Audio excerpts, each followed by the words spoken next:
السلام علیکم ورحمۃ اللہ وبرکاتہ۔ قبر اور موت یہ دو چیزیں ایسی ہے کہ دنیا کے اندر رہنے والا کوئی شخص بھی ان دو چیزوں کا انکار نہیں کر سکتا ہے کہ دنیا کے اندر جو شخص بھی آیا ہے اسے موت بھی آئے گی اور اسے قبر کے حالات کا سامنا بھی کرنا پڑے گا۔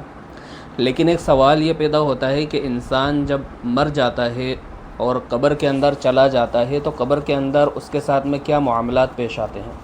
قبر کے اندر اس کی حالت کیا ہوتی ہے اور قبر کی زندگی اس کی کیسی زندگی ہوتی ہے۔ دیکھیے یہ چیز ڈیپینڈ کرتی ہے انسان کے اعمال کے اوپر کہ انسان نے اپنی دنیا کی زندگی کے اندر کیسے عمل کیے تھے، اللہ اور اس کے رسول کو راضی کرنے والے عمل کیے تھے یا نہیں کیے تھے، یا اللہ اور اس کے رسول کی نافرمانی کے اندر زندگی گزاری تھی۔ یہ چیز جو ہے ڈیپینڈ کرتی ہے کہ قبر کے حالات کیسے ہوں گے۔ تو انسان جو دنیا کے اندر آتا ہے تو اسے موت بھی آتی ہے اور قبر کے حالات کا سامنا بھی کرنا پڑتا ہے۔ اللہ کے نبی صلی اللہ علیہ وسلم ارشاد فرماتے ہیں کہ قبر آخرت کی منزلوں میں سب سے پہلی منزل ہے۔ جو شخص اس منزل سے پار ہو گیا، یعنی جو شخص اس منزل کے اندر کامیاب ہو گیا، فرمایا آخرت کی ساری منزلیں اس کے لیے آسان کر دی جاتی ہے۔ اور جو شخص قبر کے اندر، فرمایا کہ قبر کے حالات میں، قبر کی زندگی کے اندر جو شخص گرفتار ہو گیا، جو شخص پھنس گیا، تو آخرت کی ساری منزلیں اس کے لیے مشکل ہو جاتی ہیں۔ تو قبر کا معاملہ ایک ایسا معاملہ ہے جو انسان کے آخرت کی منزلیں طے کرنے کا ذریعہ بنتا ہے۔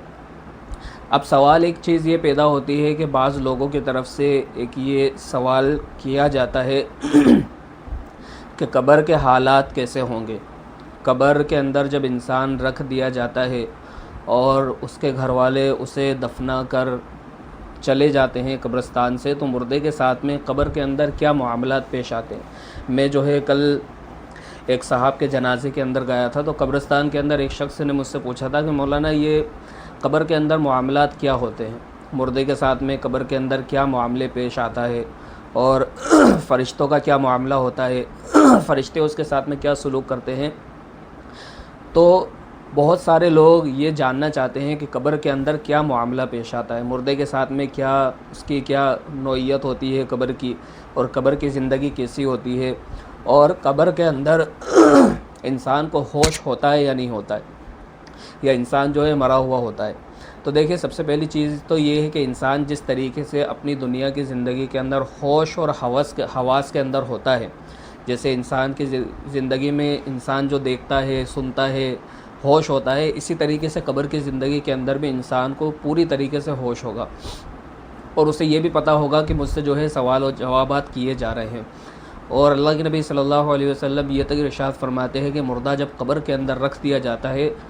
تو اس مردے کو جو لوگ دفنانے کے لیے آئے ہوئے ہوتے ہیں، ابھی وہ جو ہے اسے دفنا کر واپس ہو رہے ہوتے ہیں، تو قبر کا جو مردہ ہوتا ہے، فرمایا کہ وہ ان کے چلنے کی آہٹ کو محسوس کر رہا ہوتا ہے، ان کے چلنے کی آہٹ کو سن رہا ہوتا ہے۔ تو قبر کے اندر انسان جب رکھ دیا جاتا ہے تو فرمایا کہ دو قسم کے معاملے جو ہے مردے کے ساتھ میں پیش آتے ہیں۔ یا تو قبر جنت کے باغوں میں سے ایک باغ بن جاتی ہے، یا جہنم کے گھڑے میں سے ایک گھڑا بن جاتی ہے۔ صرف یہ دو چیزیں ہیں کہ اگر انسان نے اپنی زندگی کے اندر اچھے کام کیے، اللہ اور اس کے رسول کے راضی کرنے کے لیے اپنی زندگی گزاری، اللہ اور اس کے رسول کے حکموں کو مانا ہوگا، اللہ کے نبی صلی اللہ علیہ وسلم کی سنت کے مطابق اگر کسی شخص نے زندگی گزاری ہوگی،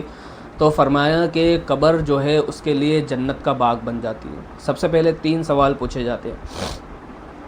اس میں سب سے پہلا سوال جو فرشتوں کی طرف سے پوچھا جاتا ہے وہ فرمایا کہ من ربک، تیرا رب کون ہے۔ دوسرا سوال جو مردے سے پوچھا جاتا ہے من نبیک، تیرا نبی کون ہے۔ تیسرا سوال ما دینک، تیرا دین کیا ہے۔ یہ 3 سوال قبر کے اندر پوچھے جاتے ہیں۔ علماء اکرام یہ فرماتے ہیں کہ اگر کسی شخص نے اللہ کے حکم کے مطابق زندگی گزاری، اللہ کے حکم کے مطابق اس نے زندگی گزاری، اللہ کی مان کر زندگی گزاری، تو مردہ جو ہے بآسانی قبر کے اندر فرشتوں کے سوال کے جواب کو دے دیتا ہے کہ میرا رب اللہ ہے۔ اس کے بعد جو دوسرا سوال پوچھا جاتا ہے کہ من نبیک، کہ تیرے نبی کون ہے۔ تو اگر اس شخص نے دنیا میں اللہ کے نبی صلی اللہ علیہ وسلم کی سنت کے مطابق زندگی گزاری ہے، آپ صلی اللہ علیہ وسلم کے طریقے کو اپنی زندگی میں داخل کیا ہے، آپ صلی اللہ علیہ وسلم کو اپنا نبی مانا ہے اور آخری نبی مانا ہے، تو فرمایا کہ مردہ جو ہے بآسانی جواب دے دیتا ہے کہ میرے نبی حضرت محمد صلی اللہ علیہ وسلم ہے۔ اور تیسرا سوال جو مادینوں پوچھا جاتا ہے کہ تیرا مذہب کیا ہے، تو اگر اس نے مذہب اسلام کے مطابق اپنی زندگی گزاری ہوگی تو فرمایا کہ یہ بآسانی جواب دے دے گا کہ میرا مذہب جو ہے اسلام ہے۔ اب جب انسان قبر کی زندگی کے اندر فرمایا کہ سوال اور جواب کے اندر پاس ہو جاتا ہے تو قبر اس سے کہتی ہے کہ تیرا آنا مبارک ہے، جتنے بھی لوگ میری پشت کے اوپر چلتے تھے تو سب سے زیادہ میں تجھ سے جو ہے محبت کرتی تھی، اب تو میرے حوالے کیا گیا ہے، تو فرمایا کہ اب تو میرے حسن سلوک کو بھی دیکھے گا۔ تو قبر جو ہے مردے کے لیے حد نگاہ تک جو ہے کھول دی جاتی ہے۔ انسان ادھر دیکھتا ہے تو جہاں تک اس کی نظر جاتی ہے وہاں تک قبر جو ہے کھول دی جاتی ہے، وسیع کر دی جاتی ہے۔ جنت کا جو ہے لباس پہنا دیا جاتا ہے، جنت کا بستر بچھا دیا جاتا ہے، جنت کے کھڑکی اور دروازے اس مردے کے لیے کھول دیے جاتے ہیں، اور جو ہے فرمایا کہ قبر کے اندر جنت کی ہوائیں، جنت کی خوشبوئیں جو ہے اس کی قبر کے اندر آتی رہتی ہے۔ تو نیک انسان کے ساتھ میں یہ معاملہ پیش کیا جاتا ہے کہ وہ ان تین سوال کے جوابات کو بآسانی دے دیتا ہے، اور قبر جو ہے اس کے لیے جنت کا باغ بنا دیا جاتا ہے۔ لیکن ایک شخص جو ہے فاجر ہے، فاسق ہے، دنیا کے اندر جو ہے اللہ کی نافرمانی میں زندگی گزاری ہے، دنیا کے اندر فسق و فجور میں زندگی گزاری ہے، دنیا کے اندر جو ہے گناہوں کے اندر، گمراہی کے اندر زندگی گزاری ہے، اللہ اور اس کے رسول کی نافرمانی میں زندگی گزاری ہے، تو ایسا شخص جب قبر کے اندر رکھ دیا جاتا ہے تو فرشتے اس سے سوال کرتے ہیں۔ سب سے پہلا سوال، من ربک، بتا تیرا رب کون ہے؟ تو فرشتوں کے اس سوال کے جواب میں کہتا ہے لا ادری، مجھے نہیں پتہ۔ دوسرا سوال اس سے پوچھا جاتا ہے من نبیک، بتا تیرے نبی کون ہے؟ تو مردہ کہتا ہے کہ لا ادری، مجھے نہیں پتہ۔ تیسرا سوال اس سے پوچھا جاتا ہے ما دینک، تیرا دین، تیرا مذہب کیا ہے؟ تو مردہ کہتا ہے لا ادری، مجھے نہیں پتہ۔ جب انسان اپنی زندگی گناہوں کے اندر گزارتا ہے تو قبر کے اندر یہ حالت ہوتا ہے، یہ حالت اس کی ہوتی ہے۔ فرمایا کہ جب وہ فرشتوں کے سوال کے جوابات نہیں دے پاتا ہے تو اللہ کے نبی صلی اللہ علیہ وسلم ارشاد فرماتے ہیں کہ قبر اس طریقے سے اسے دباتی ہے کہ مردے کی پسلیاں ایک دوسرے کے اندر کچھ اس طریقے سے گھس جاتی ہے، اس طریقے سے ایک دوسرے کے اندر گھس جاتی ہے، اور قبر اس سے کہتی ہے کہ تیرا آنا نامبارک ہے، جتنے بھی لوگ میری پشت کے اوپر چلتے تھے میں سب سے زیادہ نفرت تجھی سے کرتی تھی، آج تو میرے حوالے ہوا ہے، آج تو میرے جو ہے سلوک کو بھی دیکھے گا کہ میں تیرے ساتھ میں کیا معاملہ کرتی ہوں۔ اللہ کے نبی صلی اللہ علیہ وسلم ارشاد فرماتے ہیں کہ اس قبر کے اندر جہنم سے لایا ہوا لباس پہنا دیا جاتا ہے، اس قبر کے اندر آنکھ بھڑکا دی جاتی ہے، اس قبر کے اندر جو ہے فرمایا کہ وہ قبر جہنم کا گھڑا بن جاتی ہے، اور مردے کو قیامت تک کے عذاب کے اندر جھونک دیا جاتا ہے۔ حدیث کے اندر کچھ اس طریقے سے بھی آتا ہے کہ اللہ کے نبی صلی اللہ علیہ وسلم ارشاد فرماتے ہیں کہ فرشتوں کے ہاتھ میں اتنا بھاری وزنی ہتھوڑا ہوتا ہے کہ دنیا کے سارے جن اور سارے جنات اور سارے انسان مل کر اس ہتھوڑے کو اٹھانا چاہے تو اس ہتھوڑے کو اٹھا نہیں سکتے، وہ اتنا بھاری ہتھوڑا جہنم کا ہوتا ہے۔ جب فرشتے اس مردے کے اوپر مارتے ہیں تو اس مردے کے اوپر جب فرشتے اس ہتھوڑے کو مارتے ہیں تو فرمایا اللہ کے نبی ارشاد فرماتے ہیں کہ اس کی چنگاری پوری قبر کے اندر پھیل جاتی ہے، اور قبر کے اندر جو مردہ ہوتا ہے وہ اتنی زور زور سے چلاتا ہے کہ اس کی چلانے کی آواز کو جنات اور انسان کے علاوہ دنیا کے تمام مخلوق سنتی ہے۔ تو قبر کے اندر جو معاملات ہوتے ہیں وہ انسان کے اعمال کے اوپر ہوتے ہیں کہ انسان نے اپنی زندگی کے اندر کیا عمل کیے تھے،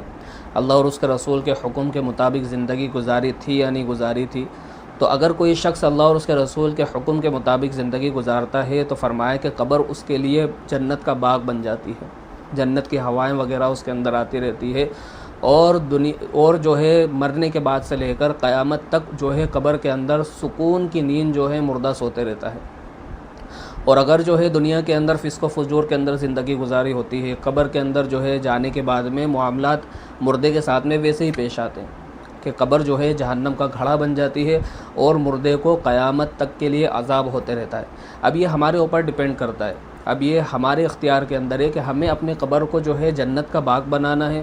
یا جہنم کا گھڑا بنانا ہے۔ یہ ہمارے اوپر جو ہے، یہ اللہ رب العزت نے ہمیں اختیار دیا ہے کہ اگر ہم عمل اچھے کرتے ہیں، اگر ہم قبر کی تیاری کرتے ہیں، اگر ہم اللہ اور اس کے رسول کو راضی کر لیتے ہیں تو قبر ہمارے لیے بہترین جگہ بن جائے گی۔